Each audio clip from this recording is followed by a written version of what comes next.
What if the glitz of high fashion collided with the grit of cinematic legends? What if Tom Cruise, Hollywood's adrenaline-fueled daredevil, went head-to-head with John Wick, the relentless assassin known only as Baba Yaga? And what if their battleground wasn't some war-torn alley or government facility, but the glowing, chandelier-lit halls of a Louis Vuitton store? It was a calm night on Rodeo Drive, the kind of night where luxury whispers and wallets scream. Inside Louis Vuitton, elegance flowed from every display, but no one expected what was about to unfold. Then, the door creaked open. Tom Cruise entered, his leather jacket catching the golden light, that iconic smirk resting on his face like a challenge. He didn't come to shop. He came for war. Moments later, the glass doors parted again. Enter John Wick, tailored, silent, deadly. His presence sucked the air out of the room. No one spoke. Time slowed. Two forces of nature locked eyes. And suddenly, Louis Vuitton became ground zero. Now imagine this wasn't just a fight. It was a cinematic universe collision. Tom Cruise, the embodiment of daring and charisma, versus John Wick, cold precision wrapped in tragedy. Their strengths? Legendary. Their weaknesses? Hidden beneath layers of persona and pain. Cruise fights with raw energy, unpredictable, fast, electric. He brings chaos with a smile and lands kicks with style. But his biggest flaw? Showmanship. In the middle of a fight, he might go for the backflip when a straight punch would do. He's a performer, and sometimes that love for flair leaves him exposed. Wick, though, he's the dark mirror. Every move is calculated, every punch meant to end things. He's a master of close quarters combat, a weapon even without one in hand. His one weakness? That ghost of emotion behind the eyes.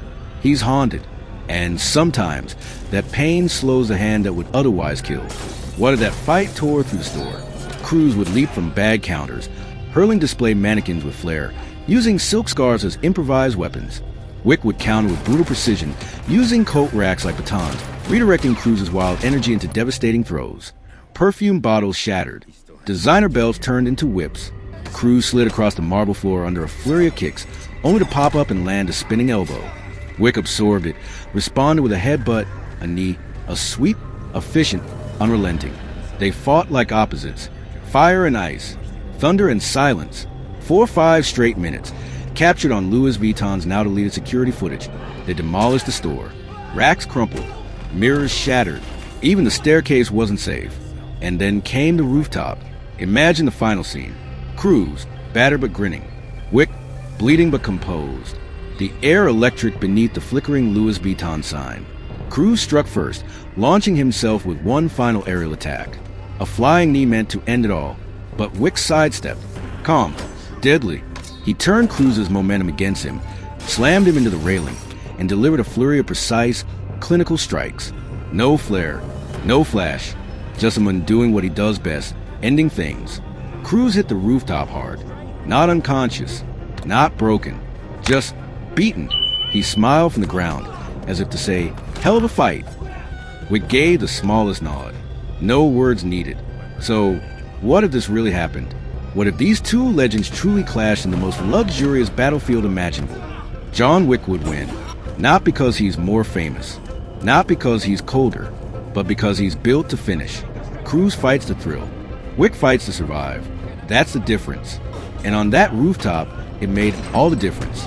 The aftermath? Louis Vuitton declared a renovation closure.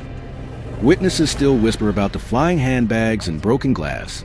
One associate reportedly quit fashion forever and took up martial arts. But those who were there say the same thing.